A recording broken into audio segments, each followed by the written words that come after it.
আমি এই মুহূর্তে দাঁড়িয়ে আছি ধামরাই উপজেলা সদর ইউনিয়নের একটি সরকারি গুচ্ছগ্রামের সামনে।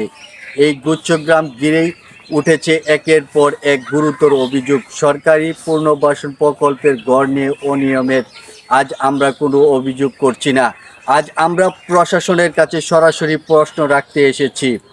স্থানীয়দের দাবি, কাগজে যাদের এই গড়ের উপকারভোগী দেখানো হয়েছে, বাস্তবে তারা এখানে নেই। অনেক গড়ে বসবাস করছে ভিন্ন মানুষ। অভিযোগ রয়েছে সরকারি গড় পাওয়ার পর অনেকেই সেগুলো বিক্রি করে দিয়েছে।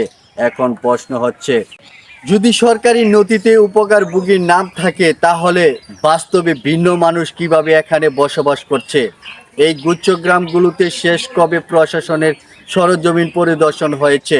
সরকারি পুনর্বাসনের গড় বিক্রি আইনত দণ্ডনীয় অপরাধ। তাহলে এত অভিযোগের পরে এখন পর্যন্ত কয়টি তদন্ত হয়েছে? একটিও হলে তার ফলাফল কোথায়?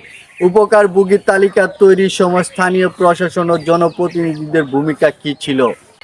তালিকা অনিয়ম থাকলে দায় কার?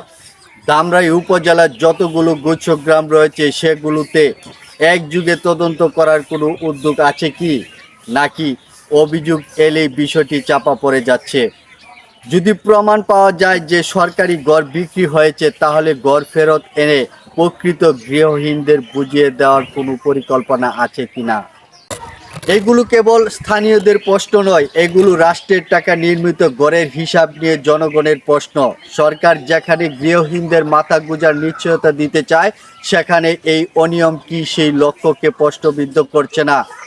আমরা ধামরাই উপজেলা প্রশাসনের দৃষ্টি আকর্ষণ করছি, এই গুচ্ছগ্রাম শুধু একটি নয়, পুরো উপজেলা চিত্র কিনা তা খতিয়ে দেখা জরুরি। আজ নয়, কাল নয়, কবে মাঠে নামবে প্রশাসন, কবে জনগণ পাবে স্পষ্ট জবাব? আমরা অপেক্ষায় থাকব এবং উত্তর না পাওয়া পর্যন্ত অনুসন্ধান চলবে।